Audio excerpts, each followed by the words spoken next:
Hello everyone. In this video, I'm going to discuss the limited dissolve toggle, which is present in some of the random operators in random flow.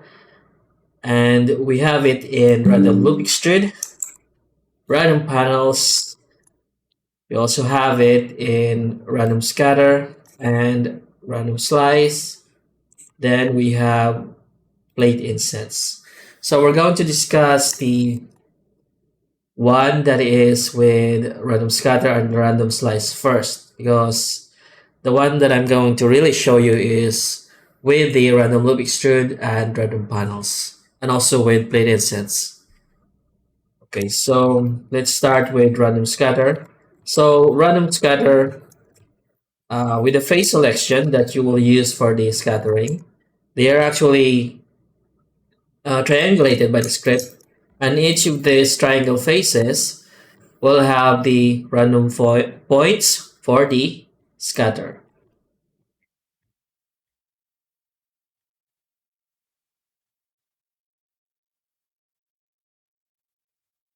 And you can see this using the cluster property. But first we need to manage the uniform uniform size first, then increase the points to see this effect clearly. Then if you increase the cluster, you can see that it's clustering on those uh, triangulated faces. Okay, so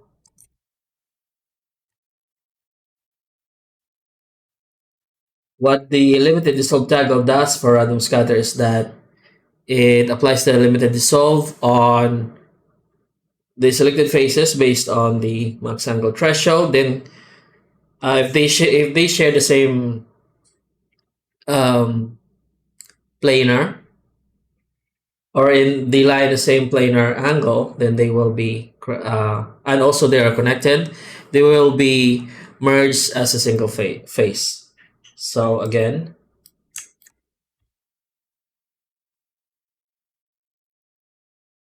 and if we limit dissolve this, the entire face selection will be converted into a single face. And we have this. Since this is only a single face, then it's triangulated like that, and we have the triangle faces here. So for random scatter, this makes the face selection less busy, particularly if you have the face selection which has a lot of tight areas and a lot of busy areas with a lot of tiny faces. You can decimate that topology using limited dissolve. For the decimate modifier, this is called the planar. This method is called the planar. And if you're using the X function, which is delete, this is the planar function in the decimate modifier is called limited dissolve. Okay, so that is for random scatter. And we also have it in random slice. So with random slice, each face, you can see I think we can see the effect in edit mode. So each face will have that. We'll have these randomized lines.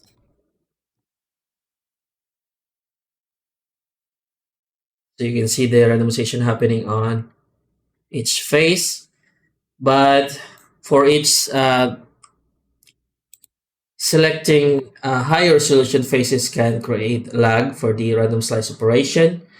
So again, you can decimate the topology using limited dissolve. So this converts the face selection from before into just a single face based on the planar angle or the max angle threshold.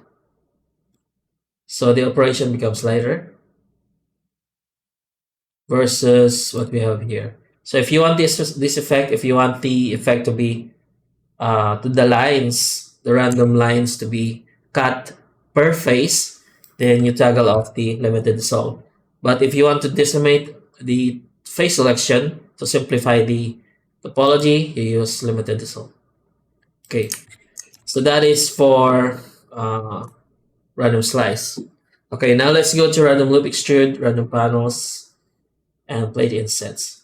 But what I'm going to use to demonstrate their use, since they're basically both the same, they create a random topology, a random geometry based on the underlying topology of the source mesh.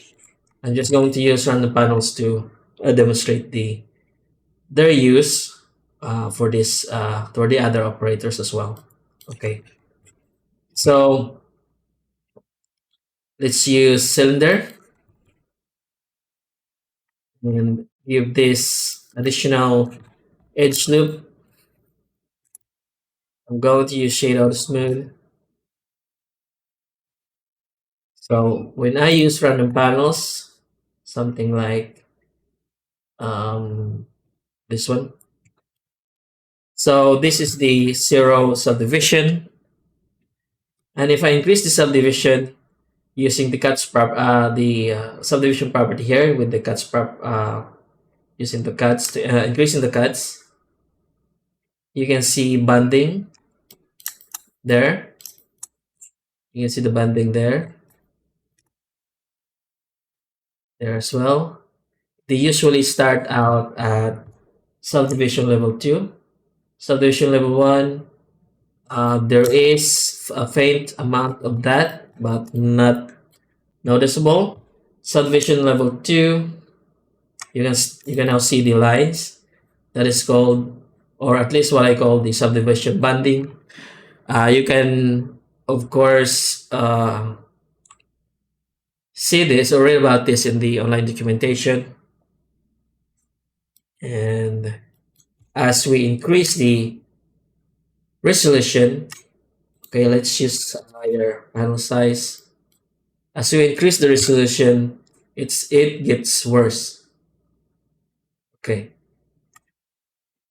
so I'm going to go back to subdivision level 1. So this is the same, the subdivision script or method that is being used by Python is the same as this, the subdivision in edit mode. So if I select all this and just toggle off the overlay, we will still be in edit mode, but we don't, we're not gonna see the wires, or they're not gonna be in the view, so we can see the surface of the model. So if I use subdivide and increase the resolution, you can see the subdivision bonding. So they're the same method. So what if we use the smoothness? The smoothness, however, doesn't go well with sharp edges or sharp angled edges. If we use this, it's going to buff them up like that. And also based on your topology, it can also soften up your topology and make it smaller using the smoothing. But I will show you an experimental operator for this later on, and we're just going to discuss this fully at first. Okay. So yeah, that is the subdivision bonding is a way to using limited dissolve for this is a way to get rid of this. So let me just show you.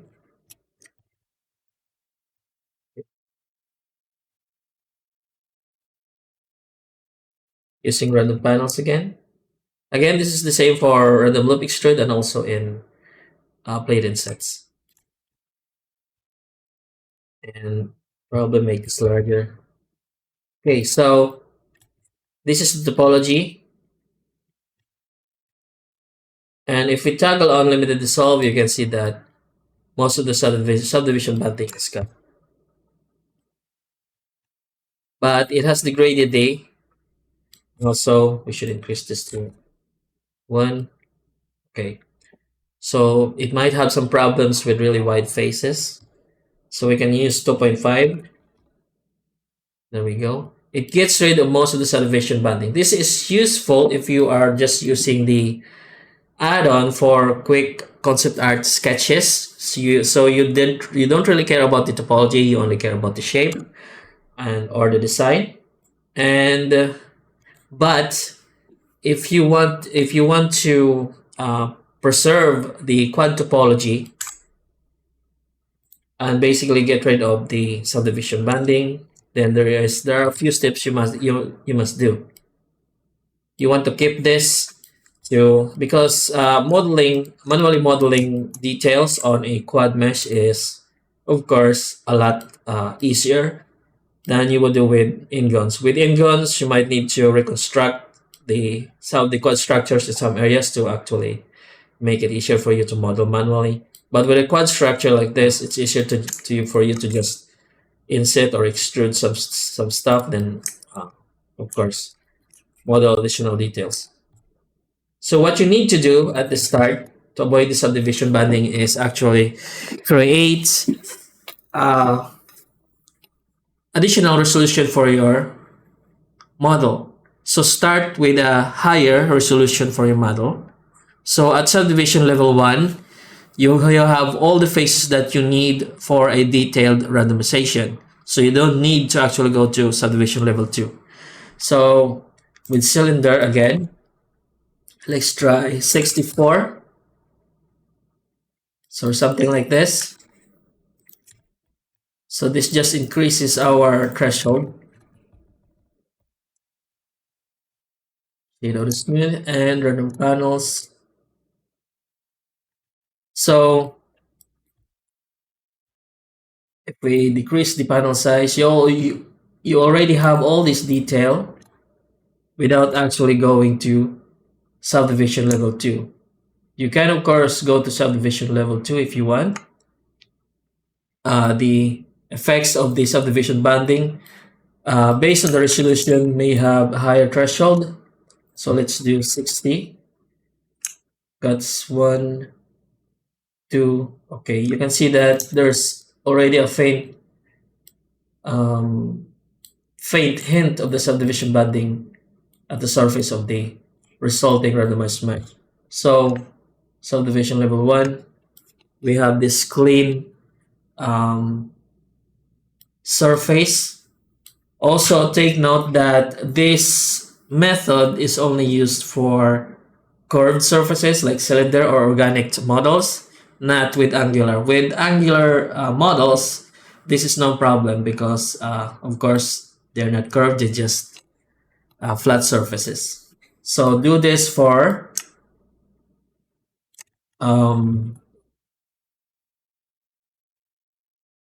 organic models. So for example, like this one, shade on smooth, where we increase the resolution, you start to see the banding. And in this case, there are like square clumps. So to, again, minimize the problem, we need to increase the starting resolution, something like 64.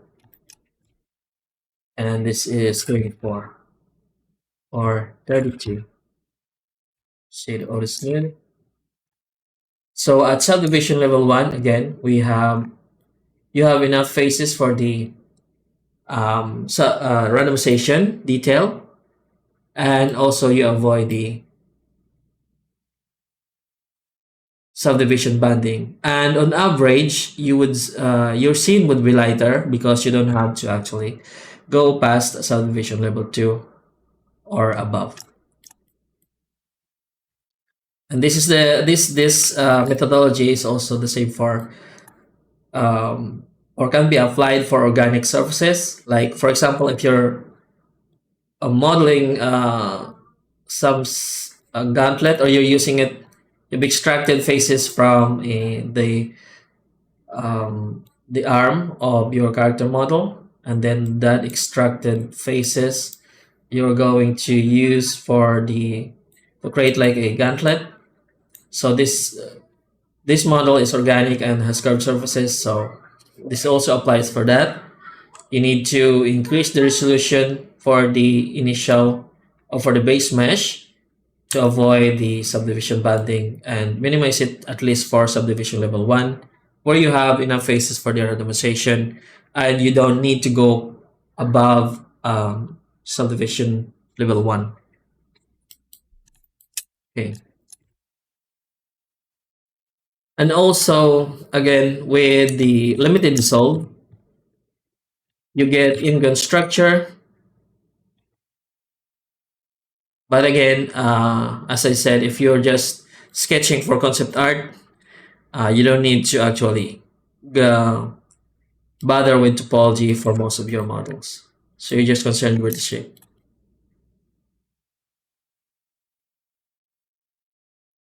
But if you're what's the industrious?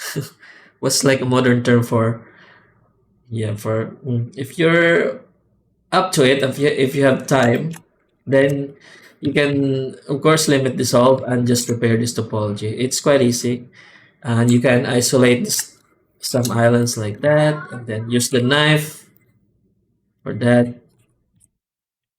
And of course, it depends on how detailed the object is. But if you have time, and if you want the quad structure, then you need to repair it. And you can repair it. You can also repair it using, I hope this works, quad slice, link, and get rid of the straight lines here. Let's go use something like 0.01 on the distance. There we go. Now you have a quad structure. Also this one, tangent, repaired. This one. So the only disadvantage with quad slice is that it operates on, it needs to be, the faces needs to be like straight. So if it curves like that, then the drawn lines will be, of course, intersecting that curved path. So for example, that this face goes like this in your view,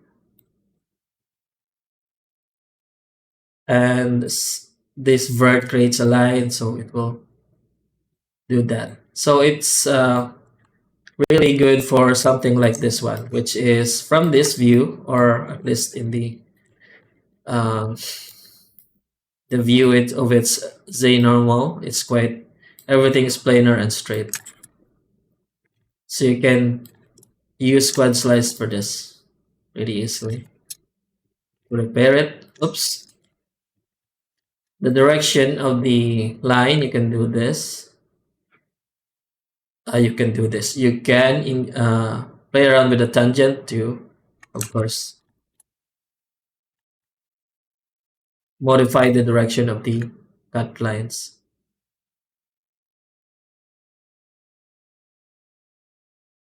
And also, you can rotate it until it activates the distance property, which basically merge some edges based on their distance. There you go. Quad structure. At least for a cylinder, this works quite good, or quite fast.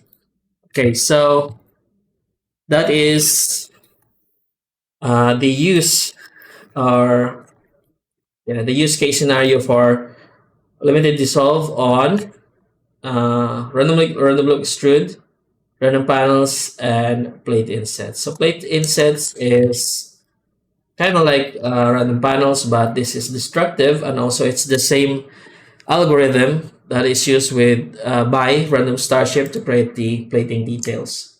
So I just added it in random float. So if you want to use it, so you can see the subdivision bonding there. If you limit this of that, this gets rid of the limit the bonding, which is good for quick renders, versus of course that will be noticeable. This will be noticeable in renders too, but with this one, at least some of the shading error will not be noticeable in the render based on your material. Okay, so that's for quick concept art sketches, and another thing for, and it is another thing for if you want to keep the quad structure, you have to repair it manually. Okay, so the operator, the experimental operator, is that I said earlier, cursor to world origin, selection to cursor. Okay, and that is the smooth sharp. We have crease sharp and smooth sharp. So read the online documentation on what these do and what their properties do. So this is not the same as the random operators, which shows you the uh, redo panel at the start. So they basically work instantaneously, and you have to bring up the redo panel using F9 to modify their redo properties. Okay, so clear scene, clear scene, clear sharp. What's this? Red line. Oh, the wait a minute. Mark seam versus creasing. Okay, crease is pink and seam is red. Okay, minus Shift E -1, and with this one, Control E clear scene. Okay, let's go to the experimental operator. Wait a minute.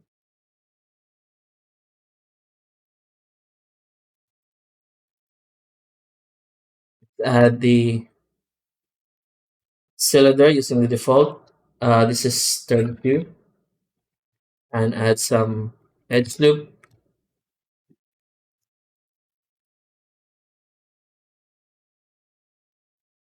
Okay,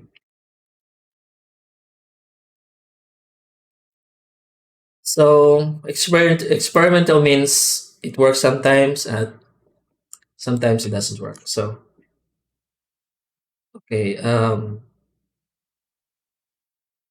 let's create the subdivision bonding. Okay, we have the subdivision bonding. So what the crease what the smooth sharp does is that it smooths the vertices, or wait a minute, there we go. It smooths the vertices on edges based on that edge's sharpness or angle sharpness. So if the edge is meets the angle sharpness, it doesn't get smooth. The vertices doesn't get smooth. And so, for example, in this area here, this will not be smoothed out, but these vertices here in the flat surface will be smoothed out. So it will try to keep the most of the shape of the model. And this is, I wrote this specifically for the banding, subdivision banding, so you don't have to degrade the topology, or yeah, the topology using limited dissolve. Smooth sharp. There we go. You can see that the subdivision banding is kind of being softened. So the only problem with smoothing is that it kind of basically like deflates the mesh, kind of. Yeah, it makes it smaller. So it's not perfect. The subdivision banding still exists since the sharp edges are not smoothed. Then the effect of the subdivision banding on them pertains or remains. But for the flat surfaces, they are gone. So this is with smooth sharp, and this is without smooth sharp. You can see the subdivision banding, and then with smooth sharp, they're basically gone. And you you keep the quad structure of the mesh. You can see the smoothing effect here. You can see somewhat curved. Uh, this should be something like that without the smoothing. So yeah, that is with the um, smooth sharp. So you can see the effect here. So those methods are only for, again, only for curved or organic surfaces. With angular models, you don't have to worry about the subdivision bonding because there's no curvature. Or for something like this, just for example,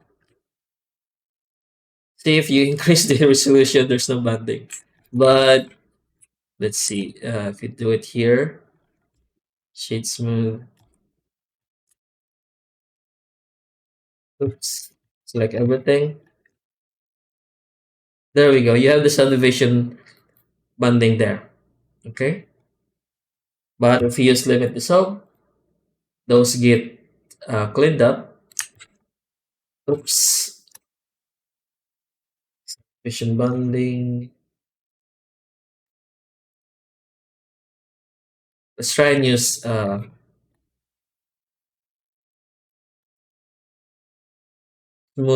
smooth sharp. There you go. There you go. It gets rid of some of them, but not completely. How about two? Okay, just one. 15.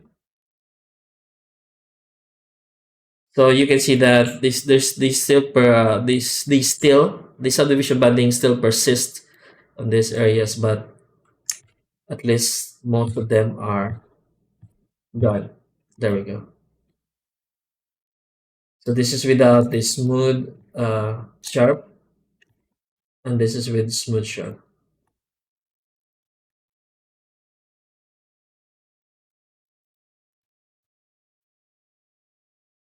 Okay, if you want to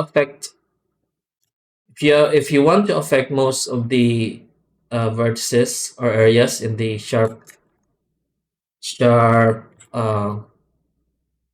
edges, you can just use support edge. So this basically creates the margin, and then when we increase the resolution and use smooth sharp, oops, smooth sharp. There we go. Now most of them are gone. And in here, there's not much because there's not much edge loops going on towards this direction. Then here, only these vertices um, gets smoothed out, and the subdivision, the effect of the bonding stays in this area. So you can see that there's a bit of bonding still remaining here. So again, use increased resolution on your source mesh if it has, particularly if it has curved areas or organic elements in the topology or the design. Okay, so that is for the limited dissolve in some in the random loop extrude, random panels, and plate insets. And I hope that cleared that out for some of you. And this is quite useful for just sketching. If you don't, for sketching concept art pieces, you don't really need to worry about topology. Then you can use this. Okay, so that is it for this video, and I hope you learned something new. Be sure to subscribe and hit notify if you want to learn more about the add-on, and also learn a few Blender internal tricks from time to time. Be sure to like this video to show it to more people so it can help me and you as well. If it helps me, then I get more time to make the add-ons better. And in turn, this helps you as well. Okay, so thank you for watching and have a nice day.